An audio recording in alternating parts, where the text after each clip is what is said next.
Hello friends, welcome to S Y academy. एक question दिमाग में आ सकता है कि इंटरनेशनल ऑर्गेनाइजेशंस आखिर एग्जिस्ट करती ही क्यों है। ठीक है, वो हम सबसे पहले टॉपिक डिस्कस करेंगे।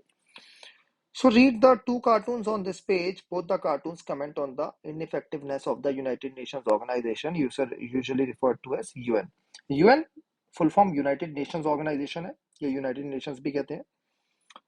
और ये लेबनन क्राइसिस की है picture. Both the cartoons represent the kind of opinions that we often hear about UN. तो ये यूएन के बारे में दो दे रखे हैं। ड्यूरिंग जून 2006 इसराइल अटैक्ड लेबनन। लेबनन एक कंट्री है गल्फ में, right, saying that it was necessary to control the militant group called Hezbollah. Large number of civilians were killed and many public buildings and even residential areas came under Israeli bombardment. The UN passed a resolution to this only in August, and the Israeli army withdrew from the region only in October. Both these cartoons comment on the role of UN and its Secretary General in its episode. तो यहाँ पे कुछ बातें जो देखने वाली है कि जून में अटैक स्टार्ट हो गए और एक महीने बाद भी नहीं, 2 महीने बाद रेजोल्यूशन पास करा यूनाइटेड नेशंस ने कि भाई अटैक मत करो। और ये पास करने के भी 2 महीने बाद इसराइल वहां से गया। तो ये बताता है कि शायद यूनाइटेड नेशंस की इतनी इफेक्टिवनेस है नहीं, राइट। ये ओपिनियन आज भी निकलता है। यूक्रेन में वॉर चल रही है, आप सब लोगों को पता ही है, राइट। तो ये ओपिनियन काफी स्ट्रांगली आते रहते हैं कि हमें ये यूनाइटेड नेशंस आखिर चाहिए क्यों, राइट। हमें ये वर्ल्ड ऑर्गेनाइजेशन, इंटरनेशनल ऑर्गेनाइजेशन चाहिए क्यों, इनकी कोई रिलेवेंस भी है। तो इसका आंसर थोड़ा सा हमें देखना होगा। ऑन द अदर हैंड, तो एक तो ये वो हो गया एरिया है ना कि हाँ इनइफेक्टिवनेस है यूनाइटेड नेशंस। इसके एग्जांपल आपने देख लिए, और भी एग्जांपल्स आप मेंशन कर सकते हो जो आपको लगे। We also find that UN is generally regarded as the most important international organization in today's world. तो काफी सारे इंटरनेशनल ऑर्गेनाइजेशंस हैं। International monetary fund, IMF, world bank, WTO, but UN को सबसे बड़ा माना जाता है। In the eyes of many people all over the world, it is indispensable and represents the great hope of humanity for peace and progress. Why do we even then need organizations like UN? Let us hear two insiders. तो हम यहाँ पे दो main बातें discuss करेंगे दोस्तों।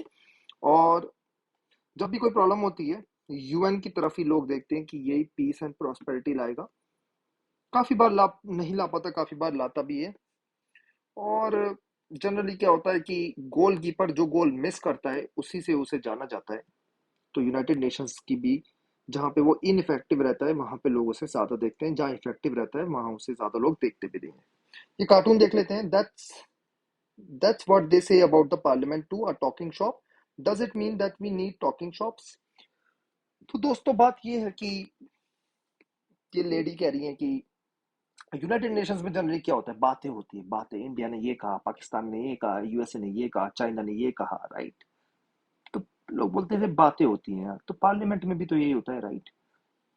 तो क्या यहाँ पे एक क्वेश्चन आता है, क्या हमें बातें टॉकिंग शॉप चाहिए? क्या ये सब टॉकिंग शॉप्स है? ऐसा भी क्वेश्चन आपसे पूछा जा सकता है। इसमें एक पर्सपेक्टिव याद रखिएगा दोस्तों।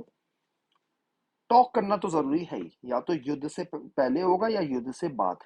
बेटर है युद्ध से पहले कर लो, है ना, राइट। बेटर है युद्ध से पहले कर लो। वर्ल्ड वॉर 2 के बाद भी टॉक्स हुई, वर्ल्ड वॉर 1 के बाद भी टॉक्स हुई।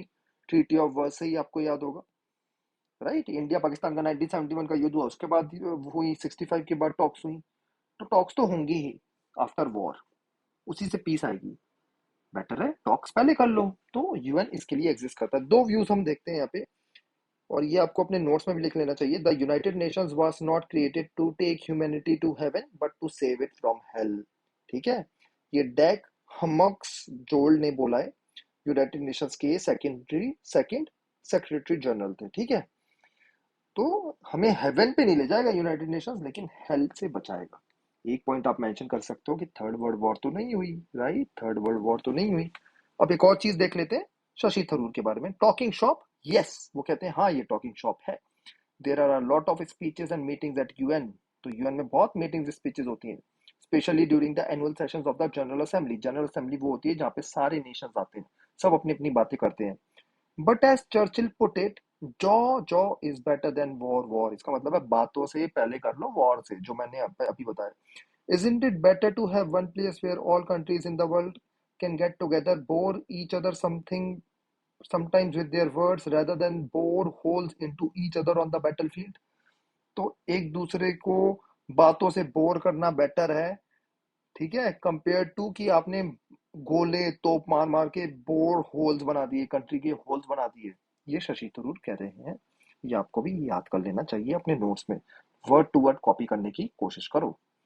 Farmer UN general, UN under secretary general थे for communications and public information. कौन? Shashi Tharoor, doctor Shashi Tharoor. These are the two quotes suggest something important.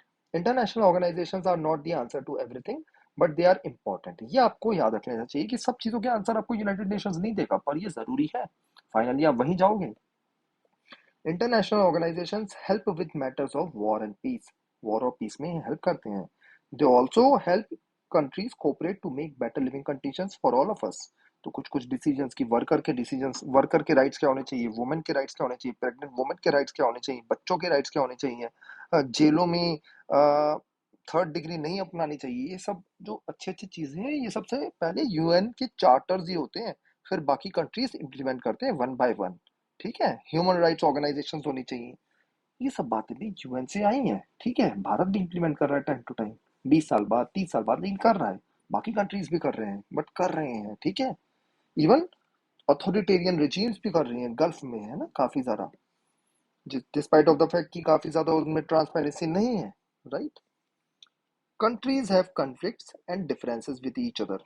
Conflict और डिफरेंसेस तो दोस्तों काफी कंट्रीज में होते हैं और रहेंगे भी। That does not necessarily mean they must go to war to deal with antagonism. मतलब ये नहीं कि हाँ लड़ाई हुई तो सीधे वॉर पे चले जाओ। बात करो। बात कहाँ पे करोगे? बात करोगे इंटरनेशनल ऑर्गेनाइजेशंस पे, राइट, लाइक यूएन में। They can instead discuss contentious issues and find peaceful solutions. Indeed, even though this is rarely noticed, most conflicts and differences are resolved without going to war. ये आपको याद रखना चाहिए।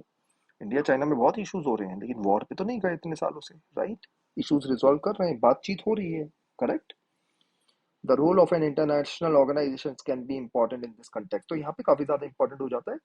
जैसे दो लोग जब लड़ रहे हैं तो काफी सारे कंट्रीज बोलते हैं भाई लड़ाई मत करो, लड़ाई मत करो, लड़ाई मत करो, है ना। जब चाइना कुछ होता है, इंडिया पाकिस्तान कुछ होता है, तो बाकी कंट्रीज रोकते हैं। जब और कंट्रीज में कुछ हो रहा होता है कि साउथ कोरिया और sorry north Korea south Korea के बीच, या नॉर्थ कोरिया यूएसए के बीच, इंडिया बोलता है मत करो, है ना। तो रोक लेते हैं एक दूसरे को। An international organisation is not a super state with authority over its members. ये आप याद रख लीजिए कि इंटरनेशनल ऑर्गेनाइजेशन का मतलब ये नहीं कि सब कंट्रीज के ऊपर बैठा है। ये एक प्लेटफॉर्म है। ठीक है, प्लेटफॉर्म है जहाँ पे कंट्रीज आके बात कर सकते हैं, मैटर रिजॉल्व कर सकते हैं। It is created by and response to states. States ने क्रिएट करा है, उन्हें रिस्पॉन्ड करता है। It comes into being when states agree to its creation. ठीक है, सब स्टेट्स एग्री करते हैं कि हाँ यूनाइटेड नेशंस होना चाहिए, despite of the fact multiple countries हैं।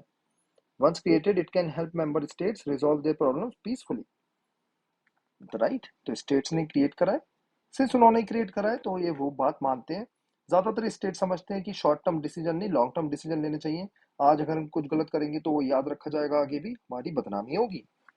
International organisations are helpful in another way also. और तरीकों से भी हेल्पफुल है इंटरनेशनल ऑर्गेनाइजेशंस। आई होप ये चीजें अपने नोट्स में आप लिख रहे होंगे। Nations can usually see that there are some things they must do together. काफी चीजें हमें साथ साथ करनी चाहिए, राइट। एग्जाम्पल लेते हैं। They there are issues that are so challenging that they can only be deal with when everyone works together. जब सब साथ रहेंगे तभी वो इशू रिजॉल्व हो सकते हैं, जैसे कोरोना वायरस, राइट। उसको रिजॉल्व करने के यूनाइटेड सब कंट्रीज को साथ आना पड़ेगा। वैक्सीन हर कंट्री नहीं बना सकता, जो कंट्री बनाएगा दूसरे कंट्रीज को देगा, राइट। कैसे हम रोक सकते हैं कोरोना को? Correct. Disease is an example.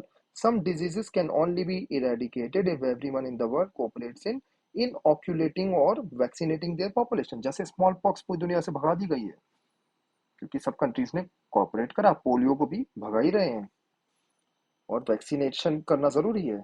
और और take global warming and its effect. तो ग्लोबल वार्मिंग बॉर्डर नहीं देखती, पॉल्यूशन बॉर्डर नहीं देखता, एक कंट्री से दूसरे कंट्री जा रहा है, राइट। इसको रोकने के लिए सब कंट्रीज को साथ आना पड़ेगा। As temperature rise because of the increase in greenhouse gases in the atmosphere, there is a danger that sea levels will also rise. thereby submerging many coastal areas of the world, including huge cities. Indonesia अपनी capital बदल रहा है Jakarta से। मालदीव परेशान है कि हम डूब जाएंगे। इन सबको बचाएंगे कैसे, है ना? बचाएंगे यूनाइटेड नेशंस में आके, सब कंट्रीज जब अपनी वॉइस रेज करेंगे।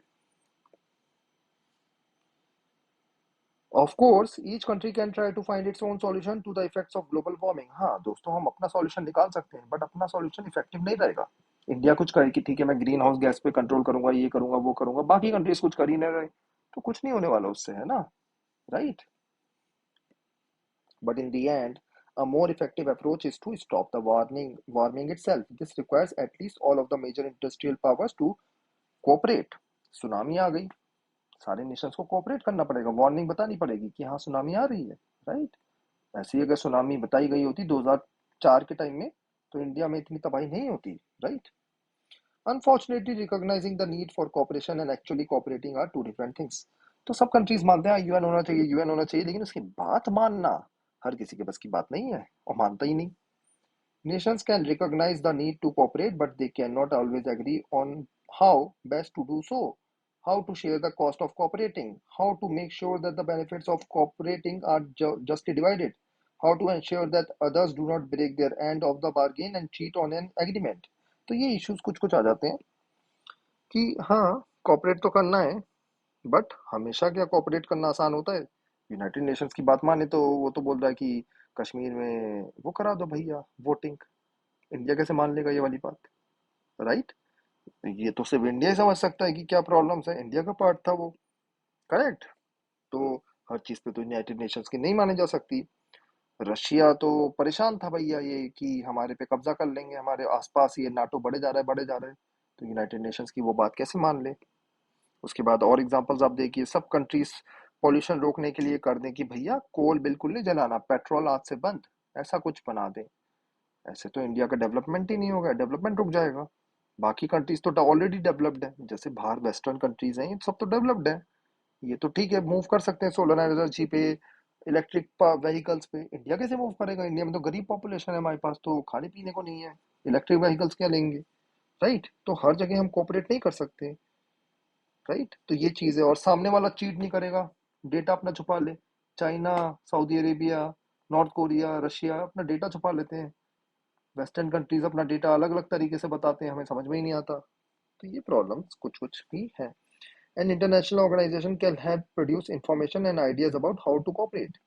तो बात ये है कि आइडिया दे सकता है हाउ टू कोऑपरेट, और सब नेशंस को मानना होगा तभी इफेक्टिव है। It can provide mechanism, rules and a bureaucracy to help members have more confidence that cost will be shared properly, that the benefits will be fairly divided, and that once a member joins an agreement, it will honor the terms and conditions of the agreement। तो United Nations अपने official से बता सकता है कि ठीक है, for example अगर इंडिया को लॉस होगा इलेक्ट्रिक व्हीकल्स अडॉप्ट करने में, तो इंडिया को एक्स्ट्रा पैसा दिया जाएगा। राइट। तो ये चीजें यूनाइटेड नेशंस के एनवायरमेंट जो प्रोग्राम्स होते हैं उसमें देखा जाता है कि डेवलपिंग और जो अंडर डेवलप कंट्रीज हैं उसको डेवलप्ड नेशंस पैसा देंगे, उसी पैसे से वो अपनी कॉस्ट सेव करेंगे मूव करने के लिए टुवर्ड्स टुवर्ड्स ग्रीन टेक्नोलॉजी, है ना? तो आई होप ये पॉइंट आपको समझ में आ रहा है। तो ये पॉलिसीज डिवाइड कर सकता है United Nations. With the end of cold war we can see that UN may have a slightly different role. तो पहले तो यूनाइटेड नेशंस का रोल क्या था 1991 से पहले? कि यूएन यूएसएसआर और यूएसए को रोकना है, ये सबसे बड़ा मेन चीज थी कि ये जो है ये थर्ड वर्ल्ड वॉर ला देंगे, है ना? लेकिन अब तो यूएसएसआर टूट गया, अब क्या रोल है इसका? As the US and its allies emerged victorious, there are concern amongst many governments and people that the western countries led by the US would be so powerful that there would be no check against their wishes and desires। तो काफी countries डरे हुए थे after 1991 के बाद कि UN और US equally बन जाएंगे, या ये भी हो सकता है कि US might become greater than UN. सुने ही ना यूएन की, है ना? वो और उसके जो आसपास के नेशंस हैं, वेस्टर्न नेशंस, नाटो कंट्रीज, उसकी सुने ही ना, है ना? Can the UN serve to promote dialogue and discussion with the US in particular, and could it limit the power of the American government? क्या ये पॉसिबल है कि यूएन की पावर को कंट्रोल कर सकता है यूएस? इसको हम इस चैप्टर में 200 देखेंगे। We shall try to answer this question at the end of the chapter. और ये जो फाउंडिंग ऑफ द यूएन है और जो आईएमएफ है वो मैं नेक्स्ट वीडियो में आपसे डिस्कस करूंगा। That's all. Thank you.